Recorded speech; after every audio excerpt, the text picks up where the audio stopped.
കേരളത്തിൽ ഒരു വശത്ത് ലഹരിക്കെതിരെ യുദ്ധം പ്രഖ്യാപിക്കുന്നു. സ്കൂളുകളിൽ ബോധവൽക്കരണം, കോളേജുകളിൽ ക്യാമ്പയിൻ, പോലീസിന്റെ പ്രത്യേക ഓപ്പറേഷനുകൾ, ലഹരി വിരുദ്ധ റാലികൾ. സമൂഹത്തെ ലഹരിയുടെ പിടിയിൽ നിന്ന് രക്ഷിക്കുമെന്ന് സർക്കാർ ദിവസേന ഉറക്കെ പ്രഖ്യാപിക്കുന്നു. എന്നാൽ അതേ സർക്കാർ തന്നെയാണ് ഇപ്പോൾ മറ്റൊരു കൈകൊണ്ട് മദ്യത്തിന് നികുതി ഇളവ് നൽകാനുള്ള വഴി തുറക്കുന്നത്. ഒരു ചോദ്യം മാത്രം: ലഹരിക്കെതിരെ പോരാടുകയാണോ, അല്ലെങ്കിൽ ലഹരിയുടെ മറ്റൊരു രൂപത്തിന് സർക്കാർ തന്നെ ചുവപ്പ് പരവതാനി വിരിക്കുകയാണോ? സർക്കാർ പറയുന്നത് വീര്യം കുറഞ്ഞ മദ്യത്തെ കുറിച്ചാണ്. പക്ഷെ ഇവിടെ മറക്കാൻ പറ്റാത്ത ഒരു സത്യമുണ്ട്. വീര്യം കുറഞ്ഞ മദ്യം എന്നത് നിരുപദ്രവകരമായ മദ്യം എന്നല്ല, മദ്യം തന്നെയാണ്. പേര് മാറിയാലും പാക്കറ്റ് മാറിയാലും ലേബൽ മാറിയാലും അതിന്റെ സാമൂഹിക വിഷം അതേപടി തന്നെയാണ്. അതിനു പിന്നിലെ ആരോഗ്യ പ്രശ്നങ്ങളും കുടുംബങ്ങളെ തകർക്കുന്ന പ്രത്യാഘാതങ്ങളും ഒട്ടും കുറയുന്നില്ല.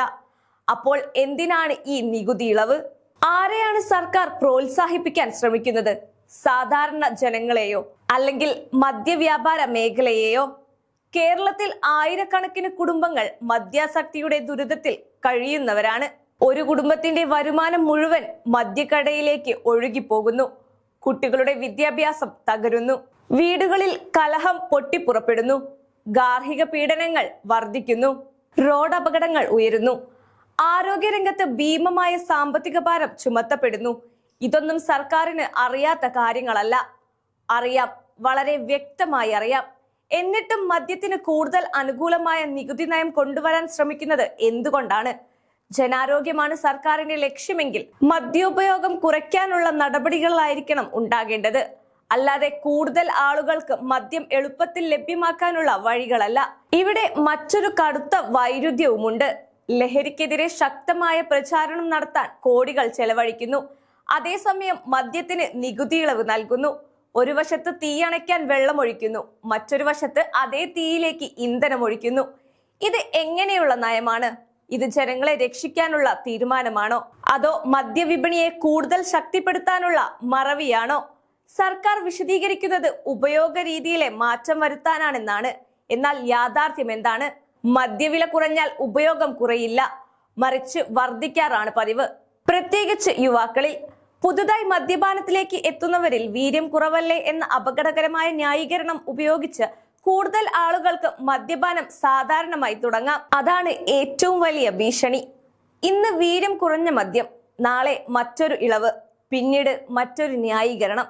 അങ്ങനെ സമൂഹം പതുക്കെ പക്ഷെ ഉറപ്പോടെ കൂടുതൽ മദ്യ കേന്ദ്രീകൃതമാകുന്നു. ഇതൊരു സാമ്പത്തിക തീരുമാനം മാത്രമല്ല, ഒരു സാമൂഹിക സ്ഫോടനത്തിന് വഴിയൊരുക്കുന്ന തീരുമാനമാണ്.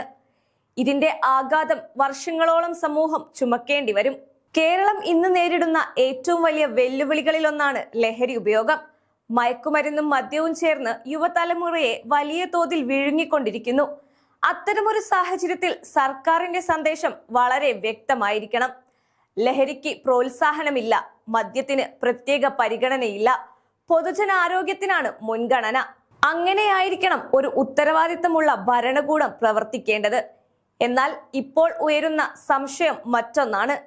സർക്കാരിന്റെ മുൻഗണന ജനങ്ങളുടെ ആരോഗ്യമാണോ, അതോ വരുമാനമാണോ?